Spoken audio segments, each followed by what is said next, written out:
Imagine you are a small country living right next to a giant. That giant has more people, more factories, more money, and a much bigger army. So one day you ask a terrifying question. What if that giant decides to invade us? A normal country would build defences, strengthen the border, call allies, and try not to make the giant angry. But in 1921, Canada came up with a very different answer.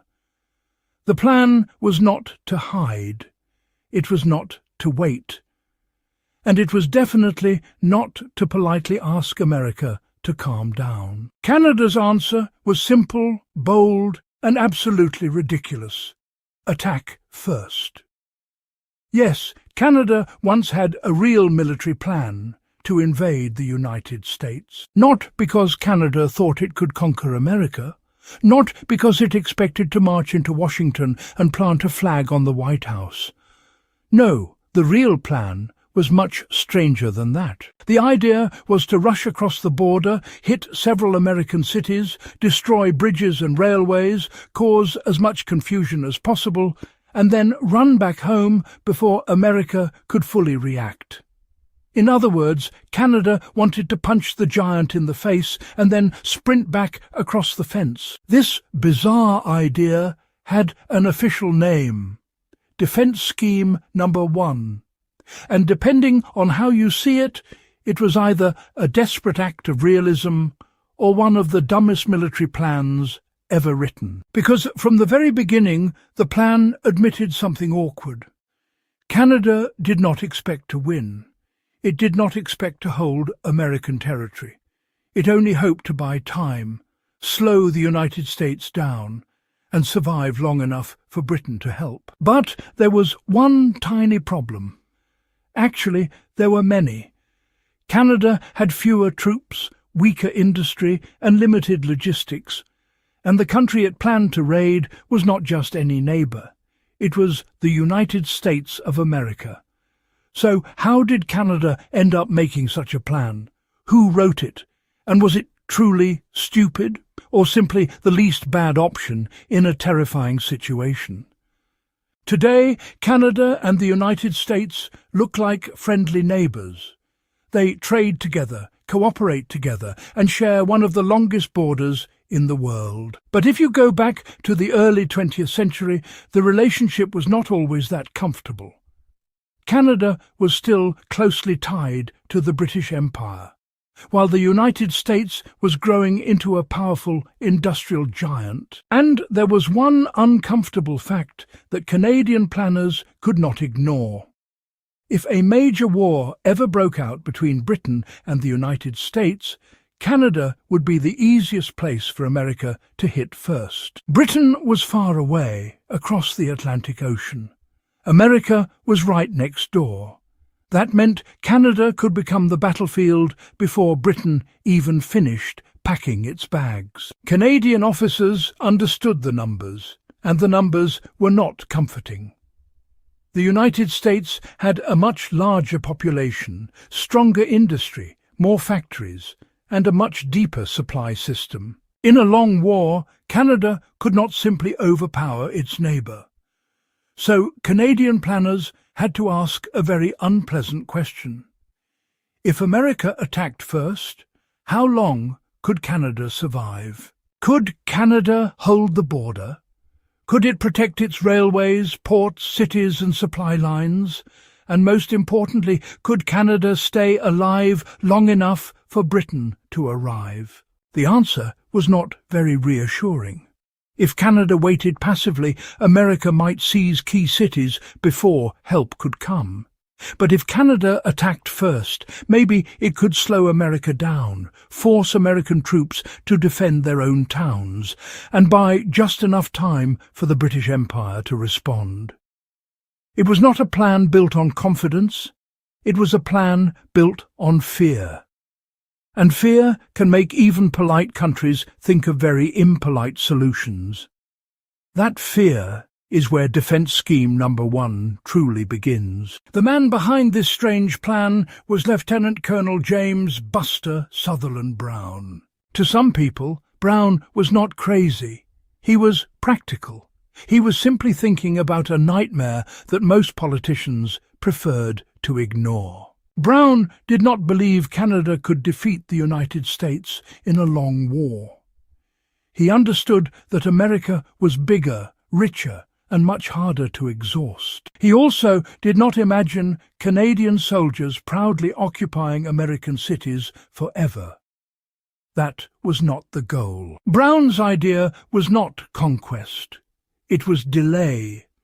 If America moved north, Canada had to make America look south again. His plan was to strike quickly, damage railways and bridges, create confusion, and force the United States to waste time defending its own territory. In theory, this would buy Canada time to mobilize, protect its cities, and wait for help from Britain and the wider British Empire. On paper, it sounded bold.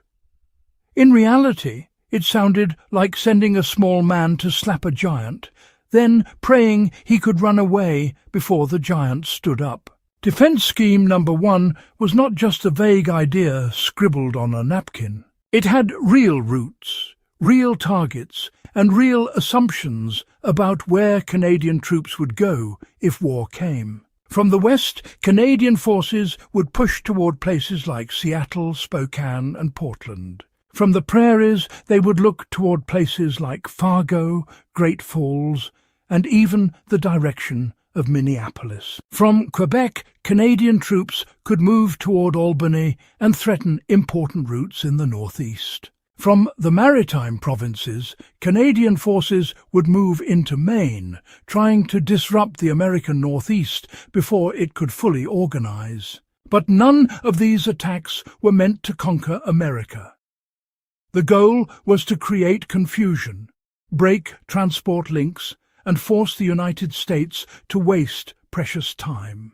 It was like Canada was planning to kick several doors, ring every alarm bell, knock over the furniture, and then sprint back across the border before the owner came downstairs. The strangest part of Defence Scheme Number 1 was that it almost admitted its own problem from the beginning. Canada was not planning to capture American cities and keep them forever. It was not trying to redraw the map of North America. The plan was closer to a giant raid.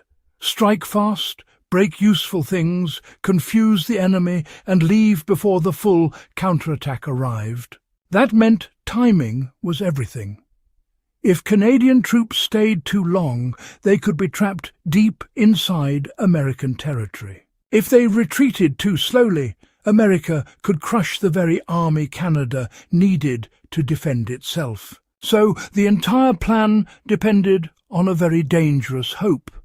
That Canada could hit first, run fast, and get home before the giant fully woke up. In other words, Defence Scheme Number 1 was not a plan for victory.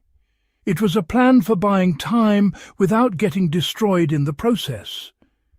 And that is a much harder trick than it sounds. But Brown did not create this plan by simply staring at a map from a safe office in Canada. He wanted to know what the American side of the border actually looked like. So Canadian officers crossed into the United States, not as invading soldiers, but as quiet observers. They studied roads, railways, bridges, towns, harbours, and anything that might matter if war ever came. Imagine a Canadian officer pretending to admire the scenery while secretly thinking that bridge would be very important in a war. These scouting trips made the plan feel less like a joke and more like a strange, serious rehearsal for a war nobody wanted to happen.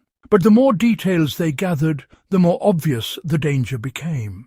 Every road into America was also a road Canadian soldiers would have to escape through. In other words, Brown was not just planning how to enter the United States. He was also planning how not to get stuck. At this point, it is very easy to laugh at Defence Scheme Number 1. After all, the plan was Canada attacking a much stronger neighbour, causing chaos, and then hoping to escape before being crushed. But military planning is not always about what a country wants to do. Sometimes it is about preparing for the worst thing that might happen. A plan existing on paper does not always mean a government wants to start a war. Countries often create plans for terrifying situations they hope will never become real. So, in one sense, Brown was not being foolish. He was being brutally realistic about Canada's weakness. The problem was that his solution depended on too many things going perfectly right. America had to react slowly. Canada had to strike quickly. The troops had to retreat safely. Britain had to arrive in time. And if even one part failed, the whole plan could collapse. But here is where the story becomes even funnier. Canada was not the only country making uncomfortable plans about its neighbour. While Canada had Defence Scheme Number 1, the United States also developed its own plan for a possible war with the British Empire. This American plan became known as War Plan Red. And in that plan, Canada was not just a peaceful neighbour. Canada was the front door of the British Empire in North America. So, from the American point of view, if war with Britain ever happened, Canada would become one of the first and most important targets. That means both neighbours were smiling politely at the border while quietly imagining how to invade each other. To be fair, this does not mean America and Canada were secretly desperate to fight each other. Military planners often create plans for situations they hope never happen. Still, it is hard not to laugh at the image.